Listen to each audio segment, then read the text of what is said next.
사람은 보이는 것만 봅니다. 사람은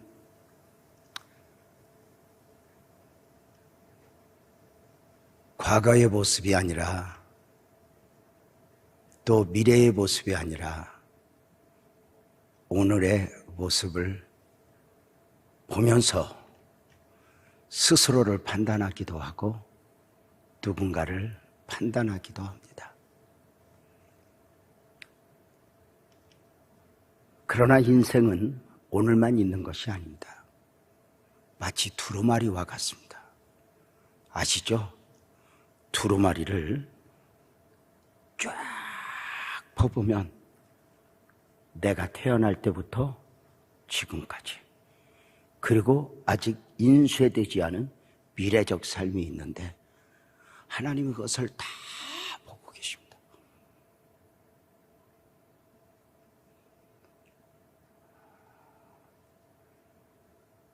교회도 마찬가지입니다. 34년 전에 교회가 안산에 심겨졌고 지금까지 두루마리를 펼쳐보면 많은 일들이 있었습니다. 때로는 울었고 때로는 아팠고, 또 이 두루마리가 주님 다시 오시는 그날까지 어떻게 그 그림이 그려지고 글이 쓰여질지 알 수 없습니다. 오늘 우리는 누군가의 두루마리가 펼쳐진 가운데 부분적으로 간증되지는 고백을 들을 수 있었습니다. 성은식 장로님이 선교사로 보내달라고 말씀하셨습니다.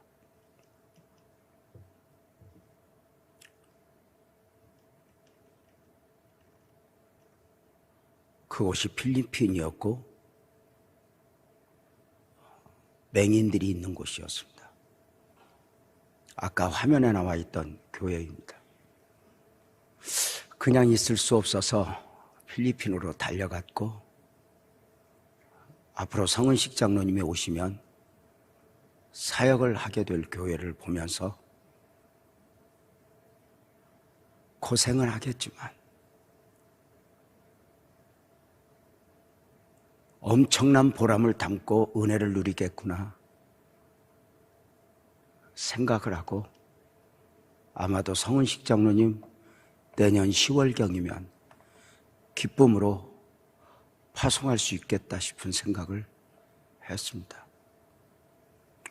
조금 전에 엄성익 목사님이 평신도로 돌아가고 싶다고 이야기를 합니다.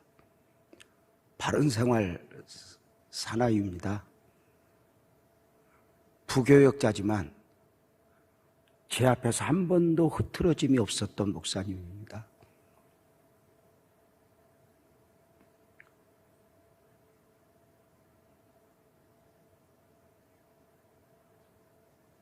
단원병원 사역을 부탁하면서 목사님 평신도로 도와달라고 하지만 오늘도 제가 아직도 제 마음에 도와줄 수 없다고 했습니다.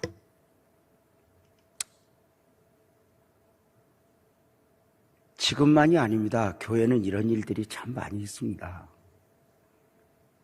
지금 우리가 모여 이 예배하던 자리는 우리 앞선 믿음의 선배들이 예배하다가 하늘나라 가시기도 했고 지방에 이사를 가시기도 했습니다.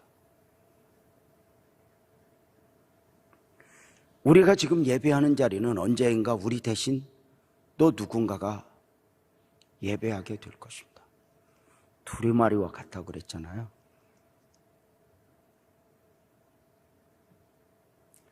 우리 교회가 특별한 교회는 아닙니다.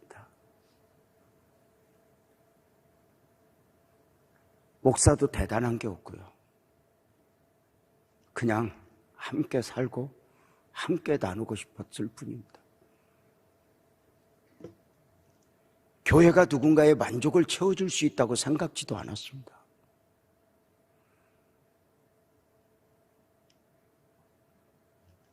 그러면서 한 사람 한 사람 씨름하여 그들 중에 때로는 엄목사님 같은 분이 나오고, 빛나교회가 처음 교회를 개척했을 때 우리 유임 목사님이 고3으로 찬송 인도하셨습니다. 이런 일이 있을 줄 아무도 몰랐습니다.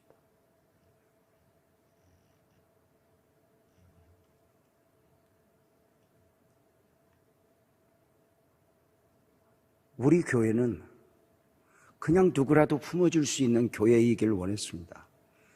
그래서 그런지 죄송한 표현이지만 일찍부터 우리 교회는 부부가 교회 나오다가 죄송해요, 정식으로 이혼을 하고 둘이 다 교회 나옵니다. 서로 교회는 내가 나올 테니까 네가 가라고. 그리고 5년, 10년, 그리고 어느 순간 서로를 불쌍히 여기는, 긍휼히 여기는 사람들이 되어, 내가 어렸을 때는 말하는 것이 어린아이 같고 생각하는 것이 어린아이 같고 깨닫는 것이 어린아이와 같다고 했던 자신들을 돌아봅니다.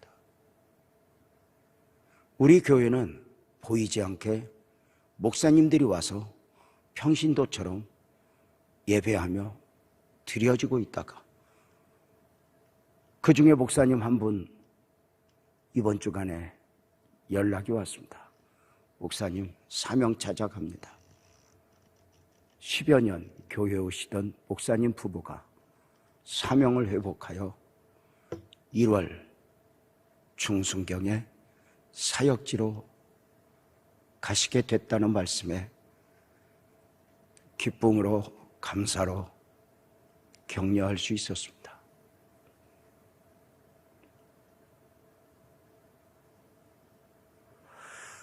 교회를 섬기면서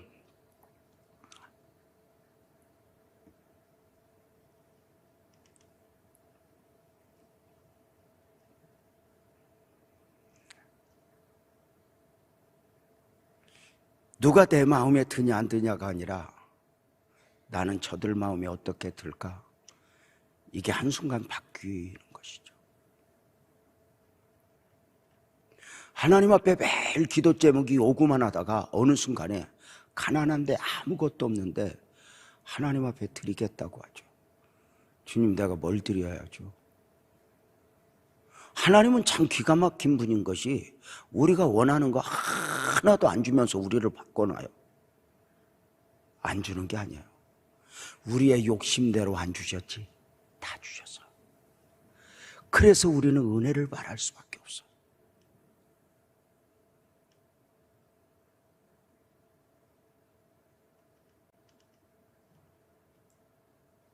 해마다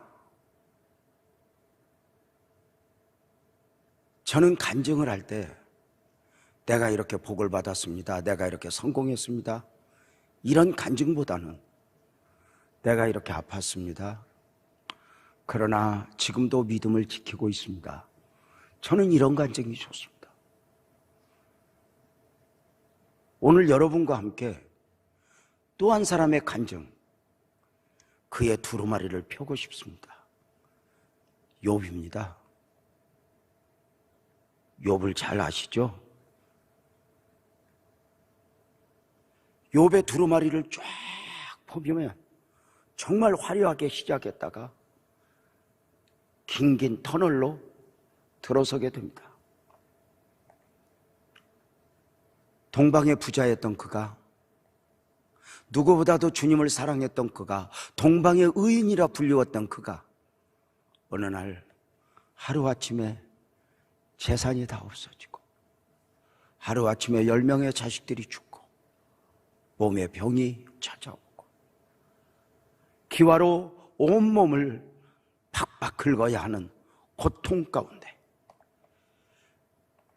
옆에서 보던 아내는 하나님을 저주하라 외치며 떠나가 버렸고,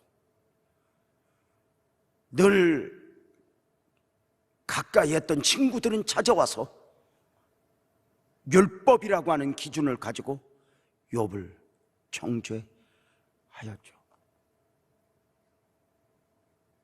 저는 욥이 다 아름답다고 말하고 싶진 않아요. 저는 성경을 보면서 아브라함이 얼마나 위대한가, 다윗이 얼마나 대단한가를 말하는 사람이 아니에요. 저는 우리 부교육자들과 나누면서 이렇게 말해요. 성경에서 아브라함도 다윗도 죽일 사람으로 만들어 놓는 게 지혜다. 그리고 그 자리에 하나님을 갖다 놓으라고 말입니다. 그러나 오늘만은 욥의 삶의 두루마리를 쭉 펴서 가장 어렵고 힘들 때 그가 했던 고백의 간증을 나누면서 한 해의 금요 성령 터치 마지막 말씀으로 받고자 하는 것이죠. 다시 말씀을 드립니다. 요 전체가 아름답다. 요 전체를 놓아두고 이 사람이 왜? 저는 어느 순간부터 제가 깨달았어요. 누군가가 간증을 하면 아이고 저거 돈 띄어먹은 놈이 저 띄어먹는 거 간증을 하겠다는데 뭐.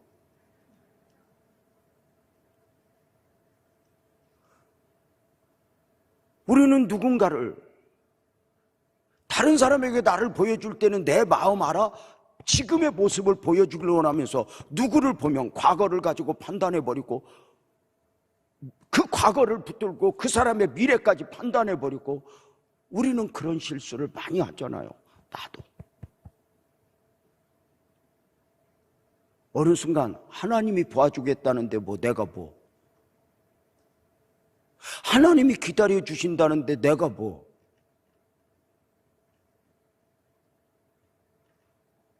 욥이 정말 대단하고 아니요, 저는 누구보다 욥을 죽일 사람으로 봐요. 그럼에도 불구하고 그의 두루마리를 펴서 가장 힘들었을 때 가장 아름다운 고백을 했던 장면을 오늘 이 밤에 나누고 싶은 거죠. 분명한 건 있어요. 처음과 나중은 하나님에게 있어요. 중간에 많은 변화는 있지만 결국 하나님 시작 그리고 그 마침까지 욥이 욥될 수 있었던 건 하나님의 은혜죠. 그 과정 속에서 그의 두루마리를 펴면 어떤 고백이 있는가, 그 처절한 가운데 고백되어진 욥의 믿음을 보면 그는 8절 9절에서 23장 8절 9절에서 이렇게 말하죠. 그런데 내가 앞으로 가도 그가 아니 계시고 뒤로 가도 보이지 아니하며 고난 중에 하나님을 만나고 싶어서 찾아다닌 거예요. 여기 가서 기도받고 저기 가서 나누어 보고 하나님이 아니 계시는 거예요. 근데 이렇게 말해요. 그가 왼쪽에서 일하시나 내가 만날 수 없고 그가 오른쪽으로 돌이키시나 내가 배울 수 없구나. 내가 하나님을 볼 수 없다 해서, 하나님이 내 삶에 보이지 않는다 해서, 지금 내가 고통 중에 있다 해서 하나님은 아니 계시거나 아무것도 못 하시는 분이 아니라 지금도 하나님은 내 오른편에서 왼편에서 일하고 계시지만 내가 볼 수 없을 뿐이다. 하나님은 그렇게 숨어서 일하시잖아요. 애굽에서 400년간 종살이하던 이스라엘 백성들, 모세가 당신은 하나님의 아들입니다, 하나님의 장자입니다 할 때 저들은 놀랬죠. 우리가 하나님의 아들이고 우리가 하나님의 장자였어? 왜? 하나님이 우리 하나님이고 하나님이 우리 아버지면 우리를 이렇게 400년간 종살이하게 둘 수 있어?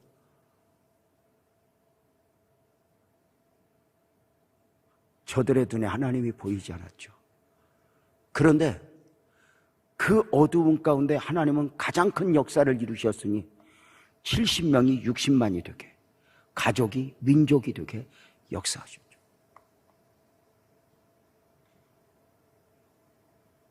우리는 때로 하나님을 내 시각 안에, 내 마음 안에 가두고 하나님을 판단해요. 내가 병들었으니 하나님 없는 거야. 그럴까? 가장 어려울 때 믿음을 지키라. 혹시 기억나십니까? 어려울수록 믿음을 지켜라. 이렇게 말합니다. 욥이 그랬습니다. 욥의 신앙적 삶은 믿음으로만 끝난 것이 아니었습니다. 삶으로 표현되었습니다. 욥기서 23장 11절 12절에 보면은 그는 이렇게 고백합니다. 그 고난 중에 내 발이 그의 걸음을 바로 따랐으며 주님을 흉내낸 것입니다. 주님의 발자국. 내가 그의 길을 지켜 치우치지 아니하였고 내가 그의 입술의 명령을 어기지 아니하고 정한 음식보다 그의 입의 말씀을 귀히 여긴도다. 사람이 떡으로만 살 것이 아니요 하나님의 입에서 나오는 모든 말씀으로 살 것이니라의 실제였죠. 사람이요 고난 중에 힘들면 힘든 것이 아니라 내 사정을 누구에게 설명하려고 애쓰는 만큼 힘들어요. 왜? 내가 왜 이렇게 가난한가? 내가 왜 이렇게 병들었는가? 누구에게 설명을 해도 그는 오해할까 두렵기도 하고 그 설명을 하기 위해서 꾸며야 되니까요. 그러나 하나님 앞에는 있는 그대로죠.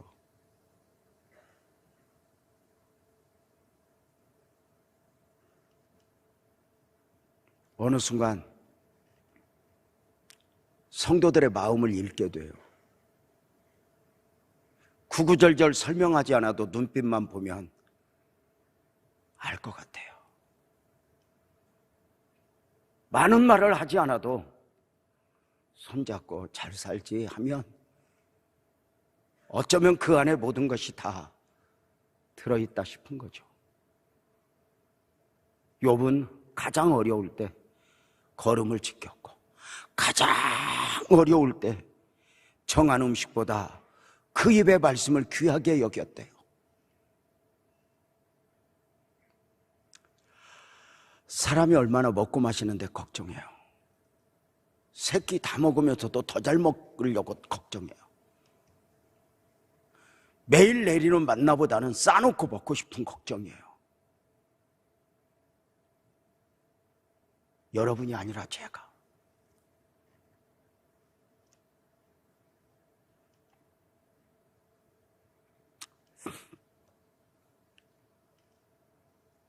그럼에도 그가 욥이 그렇게 걸음을 지키면서 가졌던 소망은 오히려 더 좋은 환경이 아니에요. 욥기서 23장 10절에 보면 그렇게 말해요. 내가 가는 길을 그가 하시나니 그가 나를 단련하신 후에는 내가 순금같이 나오리라. 놀랍게도 더 좋은 환경, 지금 처절한 상황 속에서 그 환경의 변화를 목말라 하는 것이 아니라 그 안에서 나를 단련하시고 나를 만들어내시고 나를 정금같이 순금같이 진흙 속에 묻혀도 변하지 않는 나로 저 산 쪽에 던져져도 변하지 않는 나로 여기에 가면 변하고 저기에 가면 변하는 금속이 아니라 어떤 상황 속에서 변하지 않는 나로 하나님을 향한 마음이 변하지 않는 나로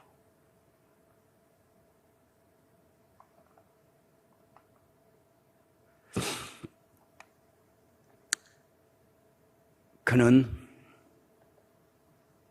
자신 안에서 하나님을 판단하지 않아요. 그래서 어느 순간 객관적 확신을 가지게 되죠.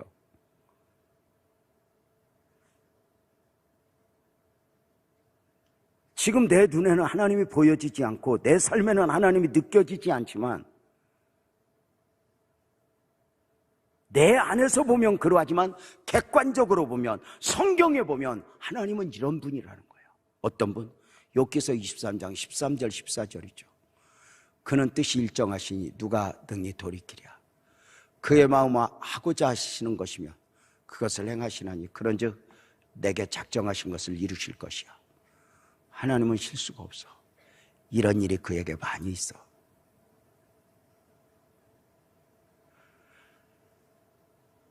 욥의 이야기는 내 이야기가 될 수 있고요. 10여 년 이상 사울에게 쫓기는 다윗의 그 엔게디 광야의 그 처절한 광야적 삶은 그것이 내 것이 될 수 있어요. 그런데 그들 안에 하나님의 뜻은 변함이 없었어요. 이것을 고백하는 거예요. 어느 순간 나를 중심으로 지구를 돌리고 나를 중심으로 하나님을 돌려서 마음에 드네 안 드네 뭐 이게 아니란 말이에요. 자식은 부모 앞에서 마음에 드네 안 드네, 철없는 남편은 마음에 드네 안 드네 해도 어느 순간 가정을 책임지는 아내는 마음에 드냐 안 드냐를 가져야 될 여유가 없어요.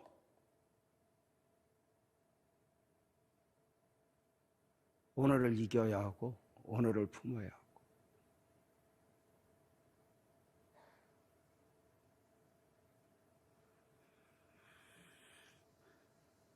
욥의 미래적 확신은 주관적 느낌이 아니라 객관적으로 말씀 안에서 답을 찾기 시작하는 거예요. 내가 성경을 읽어보니까 하나님은 그런 일이 많아. 오늘 내가 하나님을 이해할 수 없지만 나는 그 하나님을 믿어.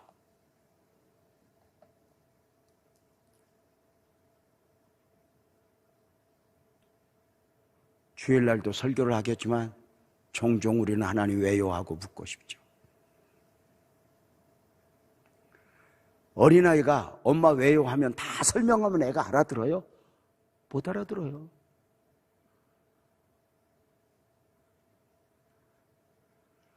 엄마가 말을 못해서 아니 애가 그릇이 그것밖에 안 되니까. 하나님이 이런 일이 그에게 많이 있느니라 그걸 믿어버리는 것이지 그것을 나에게 이해시켜달라고 하면 이해가 가능할까? 교회를 섬겨요. 교회를 전체적으로 보면서 가지는 목사의 중압감은 사실은 잠이 오질 않아요. 때로는 성도들이 목사님 이렇게 하면 얼마나 좋을까요? 저렇게 하면 얼마나 좋을까요? 이런 이야기를 듣다가 여러분 제가 옛날 섬기던 교회에서 목사님하고 한번 맞짱 뜬 적이 있어요. 수요일 예배 마치고 다른 성도들이 얼마나 교회에 대해서 원망 불평 말이 많은지 이걸 퐁땅 안고 담임 목사님한테 가서 수요일 예배 마치고 유아실에 앉아서 한 2시간 반 맞짱 뜨면서 아이 이런 사람이 이렇게 말합디다 이게 아니라 내 생각이 그러하여 내 생각이 그러하여 전부 내가 십자가를 지고 2시간 반 동안 하나하나 적어갖고 설명했더니 2시간 반 듣더니 한마디로 끝내더라고. 네가 목회하면서 그렇게 해봐. 그러고 나가더라고. 아이들 요구가 있지만 부모의 사정이죠. 유임 목사에게 어쩌면 많은 분들이 이렇게 해주세요. 목사님이 되면 이렇게 해주세요. 요구 많을 거예요. 여러분 요구하는 거 아니에요. 섬겨줘야 되죠.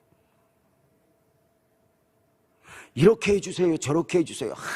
내가 나는 평생 목사님한테 그렇게 말한 적 없어. 나는 딱 한 번, 그 말이 5,000번이요.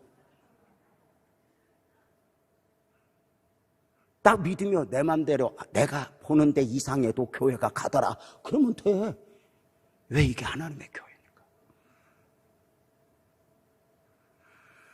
우리는 내 삶이 이해가 안 되죠.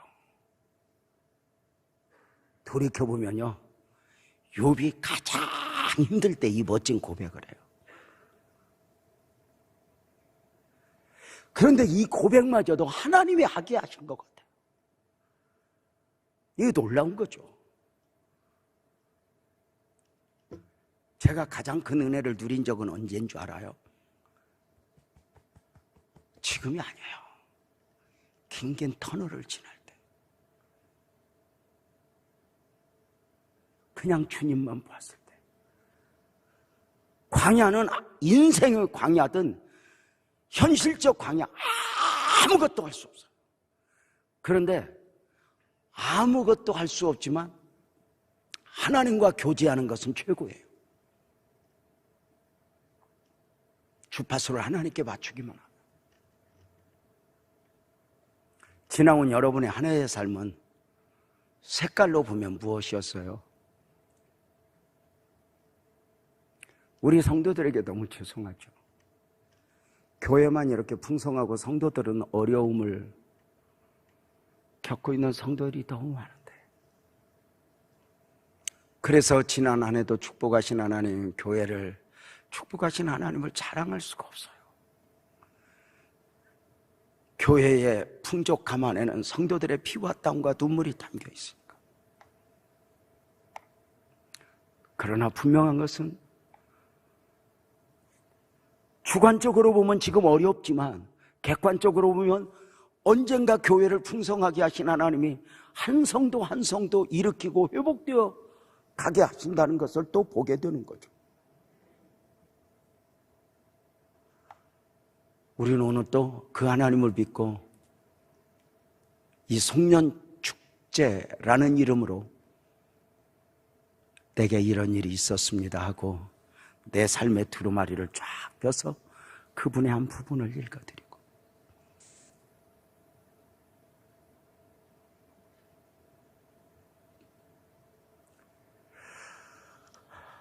나는 주님을 믿습니다.